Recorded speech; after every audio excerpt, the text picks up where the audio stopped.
Hello everyone, this is MC Deck Discussions and I'm Abby Small, and today we have another deck discussion. The deck is a Tigra deck called Tigra's Talented Tracker Team, and it's part of the limited MCU environment that has been introduced by Solo Marvel Champion. So I do have linked in this deck a link to the video where he describes, where that came from. It's a fantastic video, by the way. I highly recommend it. Just if you want to see a very interesting video and maybe get a little bit excited about what can be done with this limited environment idea and why it can be something to have a lot of fun with.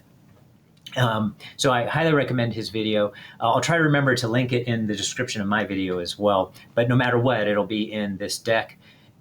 In this deck description, it is in this deck description, and I'll be linking this deck in the description of my video. Okay. But just a quick overview of this particular limited environment called the MCU. So first of all, only female heroes can be used. This was established by our group, which right now is Solo Marvel Champion and myself. And then, limited environments always include the core set, 3 expansions in this case: Next Evolution, Civil War, and Mutant Genesis, and then 10 female hero packs. So again, we're only using female, so that's heroes, so that's why that's the case. And you can read what those 10 hero packs here are if you're interested. And then some additional build restrictions. For the allies, you can only use female allies, animals, and disposable male allies.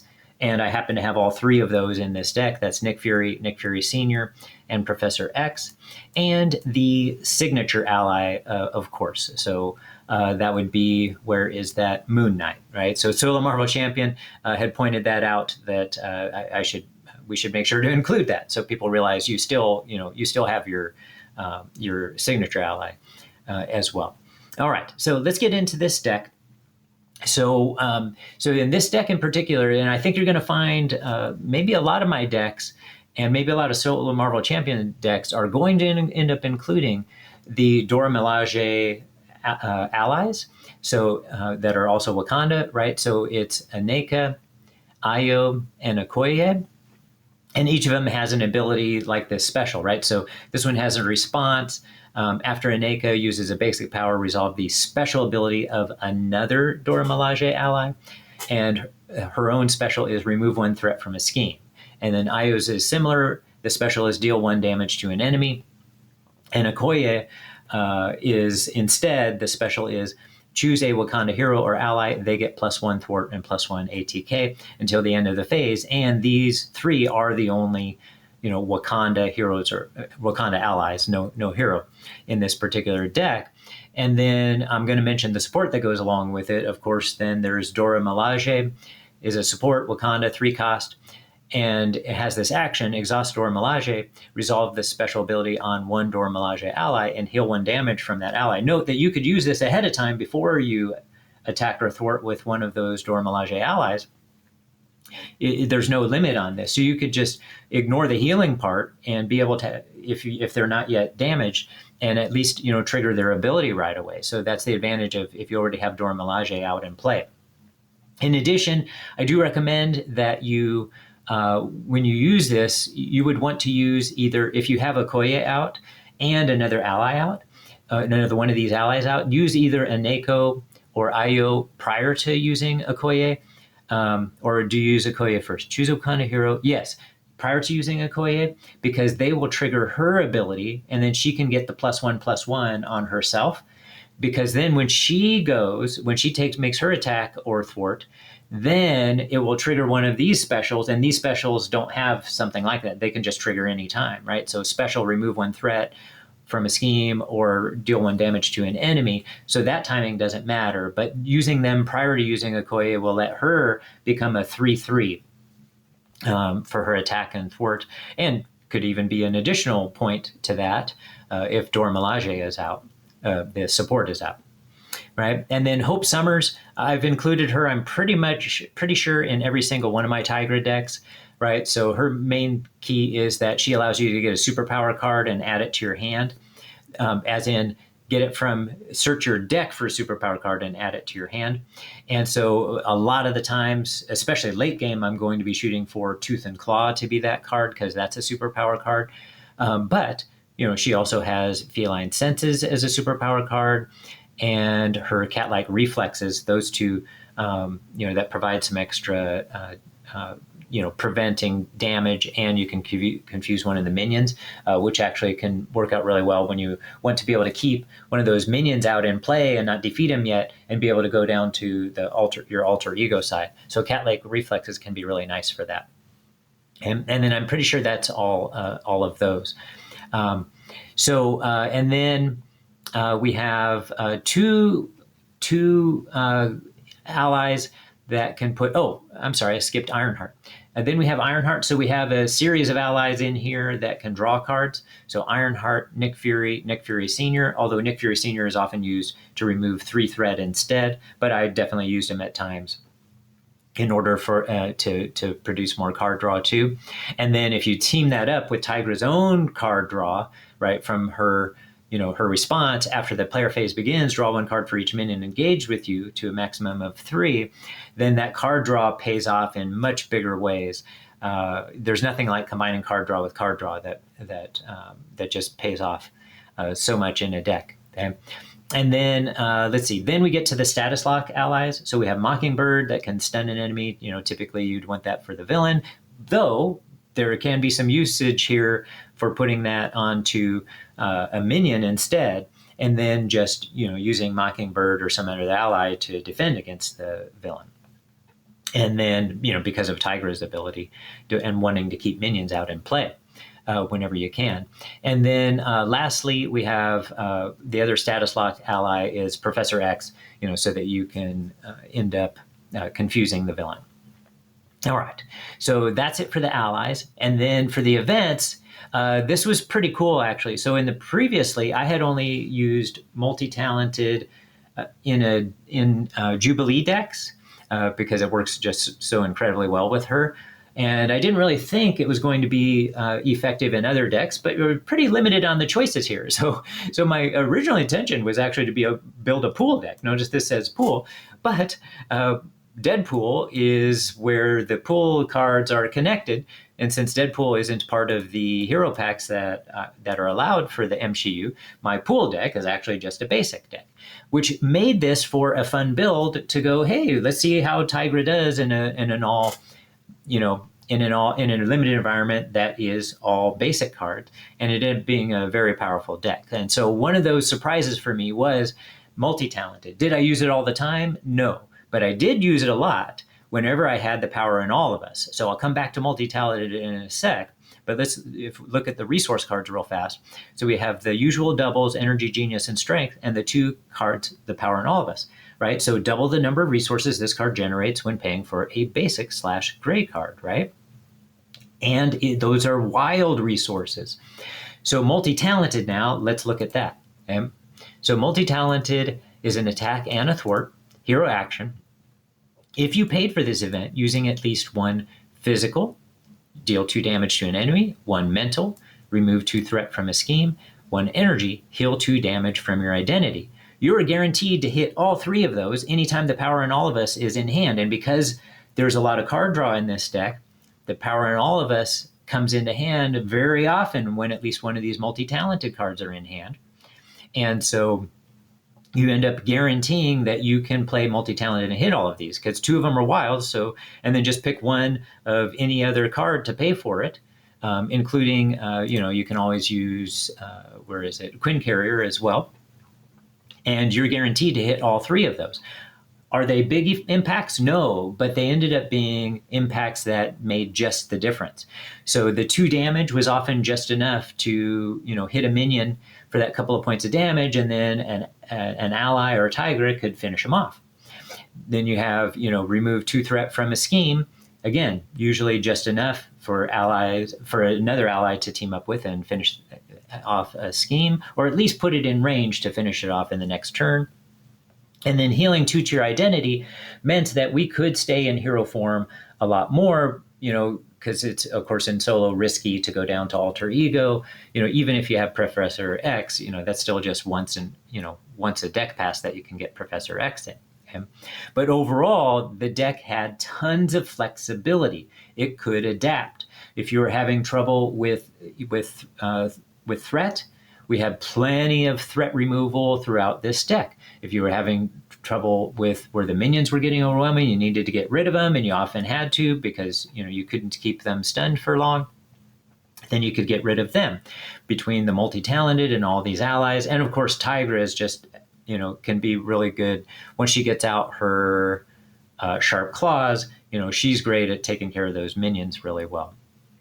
In addition, you're constantly getting a chance to, most of the time, ping off some damage, do regular damage, I should say, to the villain, so that you can get them ready for your final push. Most of the time, it would be a final push to, burst damage to finish off the villain, and that worked really well. And then the supports, all great in this deck, especially with the Power in All of Us. When I include a couple of copies of the Power in All of Us, I almost always include Avengers Mansion. And you get the card draw in here. You are highly likely to get, at least one of these doubles when you had Avengers Mansions in hand. So Avengers Mansion came into play relatively easily and give you an additional card draw every turn after that. And then I already mentioned Dora Milaje. We also had Helicarrier and Quinn Carrier. And the advantage so I didn't actually start with both Helicarrier and Quinn Carrier, but the advantage of having both is, you can play one or the other when you come up to them and eventually get the other one.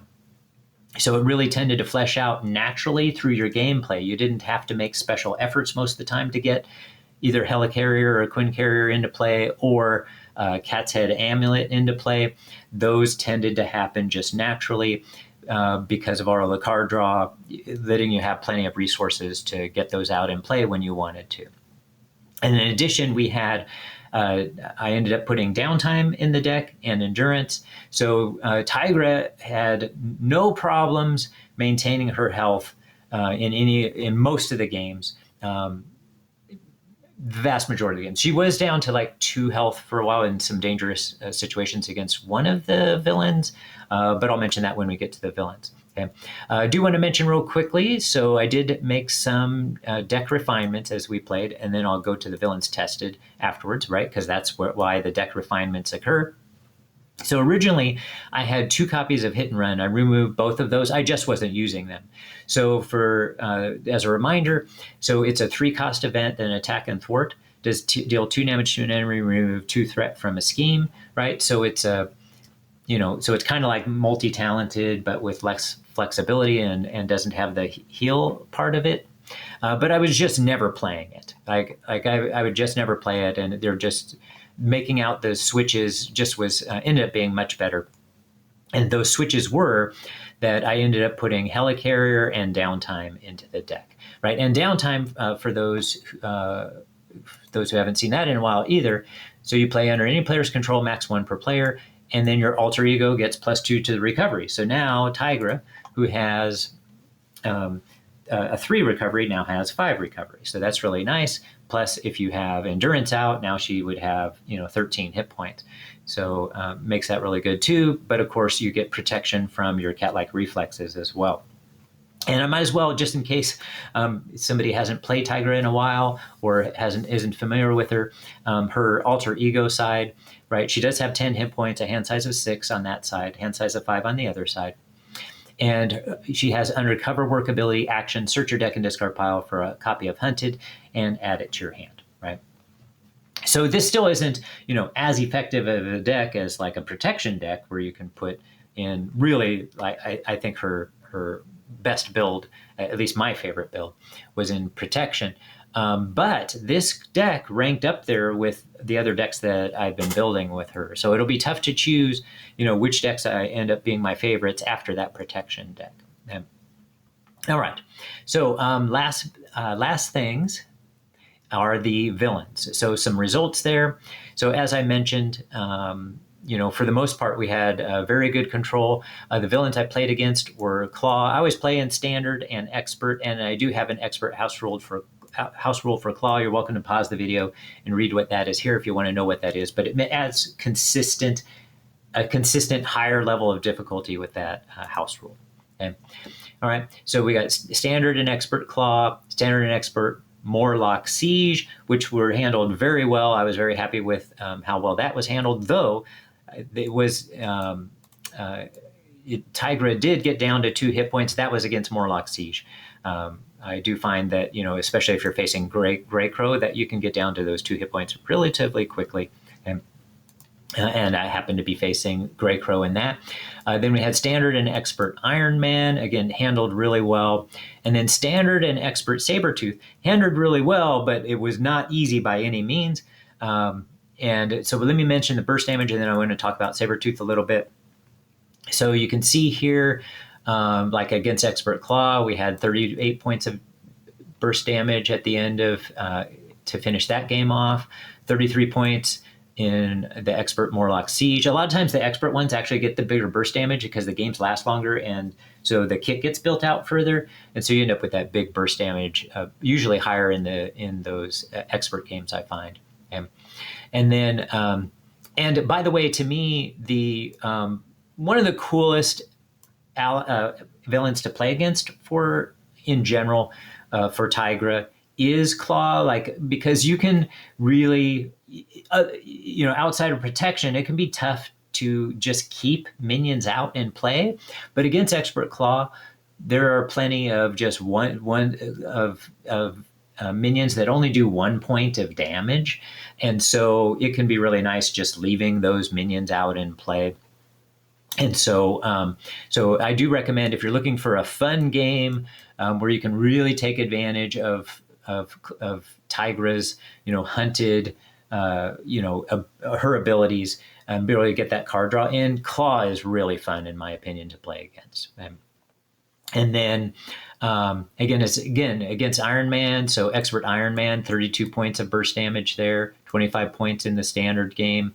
And then Sabretooth, just 18 points in the final turn, but that's plenty for Sabretooth's final stage in standard. And then in Expert, again, 25 points there, so of burst damage there. So regularly doing nice levels of burst damage for that final turn to finish off the villain. Okay, so I did want to mention Sabretooth. So Sabretooth, this is a challenging one. So if you do want a challenging match, I do recommend going up against Sabretooth, but it's still a cool match because of the burst damage that we can do, right? Because we have Tooth and Claw being able to do 4 points of damage plus 4 points of damage, so 8 points of damage. And a lot of times all of that right to the villain, but you can also combine it, do 4 of it to a minion and then 4 of it to the villain. And so you have that ability with these Tooth and Claws and the card draw in here to get that big burst damage. So that means that you have, you really can go up against Sabretooth and counteract his ability to heal himself. So he's constantly healing himself, so you don't necessarily care about dealing damage to him early on unless you can do some of the bigger damage. And so, but man, he has 3 of his own cards that allow him to activate on top of the card, so he'll be able to that'll give him another attack, or if you're in Alter Ego, those 3 cards can give him another scheme. So he can be really dangerous. So if you want a challenging match, I recommend going up against Sabretooth. And in fact, in the standard, I thought I had lost, but then realized I had forgotten to discard a card for his healing. So I didn't end up getting an extra attack that I thought I was going to get that I would have lost against, because you have to defend the attacks once you have, what is it, the Senator somebody or other, Senator Kelly, I think it is. Once you've freed Senator Kelly from a side scheme, then you have to protect Senator Kelly. You have to defend against the attacks, or the damage goes right on to Senator Kelly. And so if you can't defend, game over, basically, if Sabretooth is attacking, and Sabretooth can do some pretty big attacks. So I thought I had lost, but that one discard that he does for his healing actually turned out saved me, and I ended up coming back and finishing him off, though it was a risky play. He had a bunch of a bunch of threat on the main scheme, and I just let it pile up and just took the risk and just kept attacking him until I could finish him off. So the standard game was actually the tougher one. I had a lot more control. Both games, though, by the way, he did bust his, he did get, or no, I think I'm thinking of a different one. No, it was Iron Man, where he got to his like second main stage like practically right away in both games. So that did add an extra element of a challenge against Iron Man. But for Sabretooth, I had much more control against him, was able to keep allies out there all the time. And plus, there's this possibility that you could lose the game because you have to be able to have a support or ally out when one of these treacheries comes out and makes you discard one. And if all you have out, if you don't have a support out or an ally out, when that treachery comes out, then you have to discard Senator Kelly, and it's an auto lose. You just automatically lose the game. So there you go. So there's the deck. Had a lot of fun with this. And again, if you want kind of what I think the ultimate villain is, at least in my plays, is up against Claw, the ultimate villain for being able to really utilize Tigra's abilities to a maximum, I think the minions in that deck are fantastic for that.